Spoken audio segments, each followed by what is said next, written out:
Klay Thompson, pinagtanggol ang sariling legacy. Pinaalala sa lahat kung gaano kahusay sa Warriors noon. May isang bagay na mukhang hindi pa handang tanggapin ni Klay Thompson. At hindi ito tungkol sa kanyang statistics ngayong season. Hindi rin ito tungkol sa Dallas Mavericks. Ito ay tungkol sa kanyang legacy.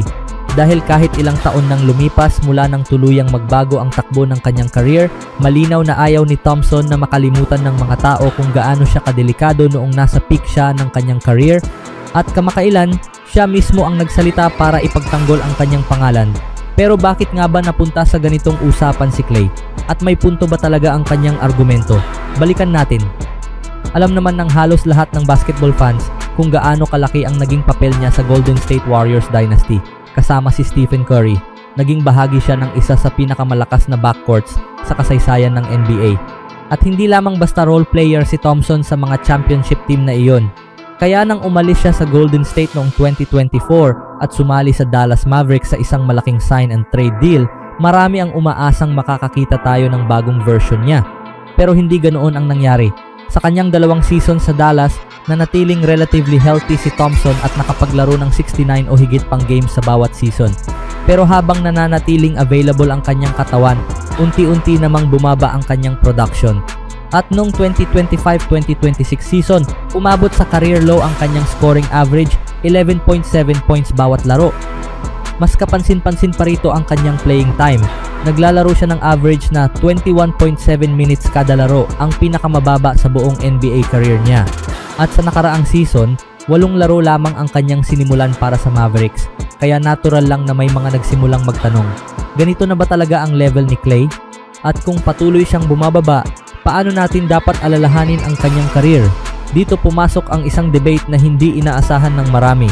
May Instagram post ang Swishlist Podcast na nagtanong kung sino ang mas mahusay na player, si Klay Thompson o si Ray Allen. Kung tutuusin, magandang basketball debate ito. Pareho silang kilala bilang elite 3-point shooters. Pareho silang may mahahabang NBA careers at pareho silang naging mahalagang bahagi ng championship teams. Pero mukhang hindi natuwa si Klay sa tanong. Sa halip na manahimik, siya mismo ang nag-comment at ipinagtanggol ang kanyang career.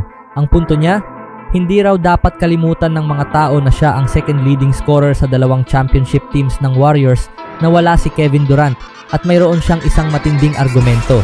Kung gusto raw siyang ipadala sa isang bad team para lamang mag-ipon ng statistics, madali lang daw iyon. Pero para sa kanya, hindi ganoon dapat sinusukat ang kanyang career. Dahil ang ginawa niya ay nag-contribute siya sa winning basketball. Hindi lamang siya nag-score, nanalo siya. At maraming beses siyang naging bahagi ng pinakamalalaking laro ng Warriors. Pero hindi doon nagtapos ang kanyang depensa. Ipinunto rin ni Thompson na siya ang leading scorer sa 2016 playoffs. At habang nagpapatuloy ang comment section, tinawag pa niya ang isang kritiko na casual. Malinaw ang mensahe. Ayaw ni Klay na ang kanyang current decline ang maging basehan ng kabuuan ng kanyang career. At kung titignan nga natin ang kanyang accomplishments, may dahilan para sabihin na may bigat ang kanyang argumento, pero may isang problema. Ang comparison kay Ray Allen ay hindi rin ganoon kadaling baliwalain, dahil kapag statistics at longevity ang pinag-uusapan, may mga kategoryang pabor kay Allen. Mas marami siyang NBA games na nilaro, kaya natural lamang na mas malaki ang kanyang career totals. At kahit sa per game numbers, may ilang areas kung saan may advantage si Allen. May kaunting edge siya sa points at rebounds per game, habang mas malaki naman ang lamang niya sa assists at steals. May advantage din siya ng bahagya sa field goal percentage at free throw percentage. Pero dito naman bumabawi si Thompson. Sa 3-point shooting percentage may advantage si Klay, may edge rin siya sa blocks per game, at higit sa lahat may isang statistic na mahirap baliwalain. 4 championships para kay Thompson, 2 naman para kay Allen. Dagdag pa rito, mayroon ding all-defensive team selection si Thompson, isang recognition na nagpapakita na hindi lamang shooting ang kanyang contribution sa court, at dito nagiging complicated ang debate. Dahil kung shooting lang ang pag-uusapan, pareho silang kabilang sa elite. Kung longevity at overall statistical production naman, malakas ang argumento para kay Allen. Pero kung championship impact, two-way ability, at role sa isang dynasty ang pag-uusapan, malakas din ang case ni Klay. Kaya ang tanong ay hindi talaga simpleng, sino ang mas mahusay na shooter? Ang mas magandang tanong ay, sino ang mas kumpletong basketball player at sino ang mas malaking impact sa winning basketball? At maaaring dito talaga nagkakaroon ng disagreement ang fans. Dahil si Thompson, ay hindi kailangang maging first option para maging lethal. Sa Warriors, kasama ni Stephen Curry, alam niyang hindi kailangang sa kanya umiikot ang offense, pero kapag binigyan siya ng pagkakataon, kaya niyang sumabog. At marahil ang pinakamagandang halimbawa nito ay ang kanyang mga legendary scoring performances. Kaya kahit bumababa na ngayon ang kanyang production, hindi nito automatikong binubura ang ginawa niya noong nasa prime siya. At iyon marahil ang pinakaimportanteng punto sa buong debate. Hindi maaaring gamitin ang kasalukuyang Klay para burahin ang dating Thompson. Ang Klay na nakikita natin ngayon ay isang veteran player na nasa ibang yugto na ng kanyang career. Pero ang Klay na tumulong bumuo sa Warriors Dynasty, ibang usapan iyon. At sa kabila ng decline, napakalaki na ng kanyang naiambag sa NBA. 4 na championships, elite 3-point shooting, defensive recognition, at napakaraming memorable playoff performances. Kaya malaki ang posibilidad na kapag tuluyan nang natapos ang kanyang karir, mapabilang pa rin siya sa Basketball Hall of Fame. Ngunit mukhang ayaw niyang hintayin pa ang retirement bago niya ipaglaban ang kanyang pangalan at lugar sa kasaysayan ng NBA. Gusto niyang maalala siya ng mga tao hindi lamang bilang isang veteranong scorer na kalaunan ay bumaba ang production, kundi bilang isa sa pinakamapanganib at pinaka-dependable na shooters ng kanyang generation.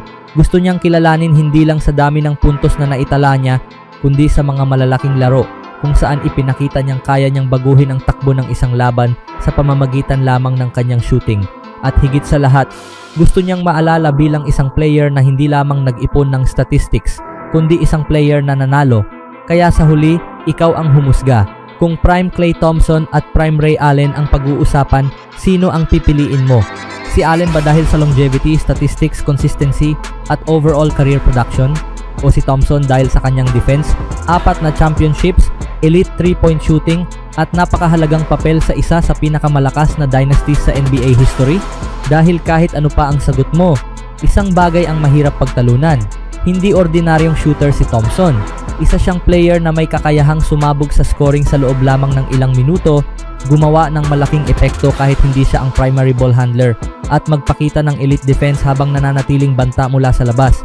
At maaaring kahit ilang taon pa ang lumipas, patuloy pa ring pagdedebatehan kung saan talaga dapat ilagay ang pangalan niya sa listahan ng greatest shooters at players sa kasaysayan ng NBA. Dahil minsan, ang greatness ay hindi lamang nasusukat sa dami ng puntos o haba ng career. Nasusukat din ito sa mga panalong iniwan mo, sa mga sandaling hindi malilimutan ng mga fans, at sa epekto mo sa isang championship dynasty. At sa mga bagay na iyon, siguradong may lugar si Klay Thompson sa usapan. Won't go! Rebound box! Back out to Allen! His three-pointer! Poole out front. Klay off the pin down.